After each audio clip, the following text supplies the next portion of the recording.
โดยในปีนี้งานเน้นความสำคัญของการอาชีวศึกษาต่อการพัฒนาทางเศรษฐกิจและสังคมของประเทศไทยการจัดนิทรรศการและกิจกรรมทางวิชาการดำเนินการโดยความร่วมมือของผู้บริหารคณาจารย์นักศึกษาและสถานประกอบการที่ร่วมจัดหลักสูตรการเรียนระบบทวิภาคี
ความดีเป็นอย่างยิ่งที่ได้มา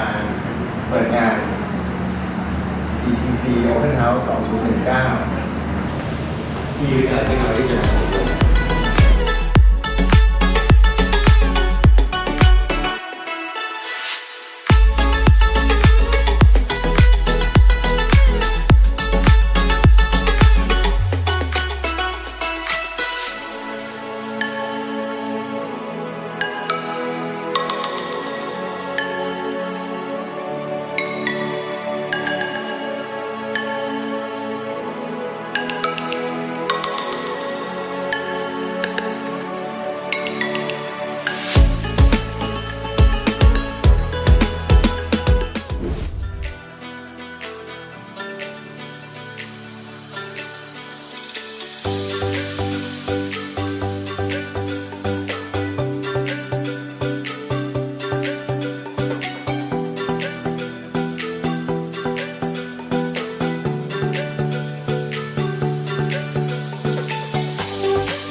กาสได้วันที่เราพาไปดูและเห็นใจเอาตอนที่เธอห่วงใยและเธอที่คงต้องยังพอมีความหมาย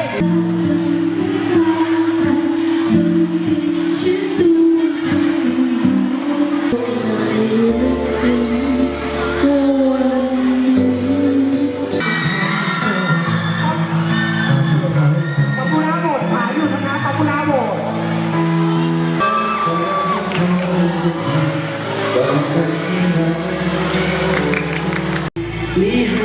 มีน้อยแต่ให้ได้เกินร้อยเมื่อมาแต่ที่ไม่เคยกอดไม่เคยที่จะลบได้ไม่ได้ความรักที่เคยเก็บไว้ที่เป็นเอง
ขอบคุณค่ะ ขอบคุณนะคะ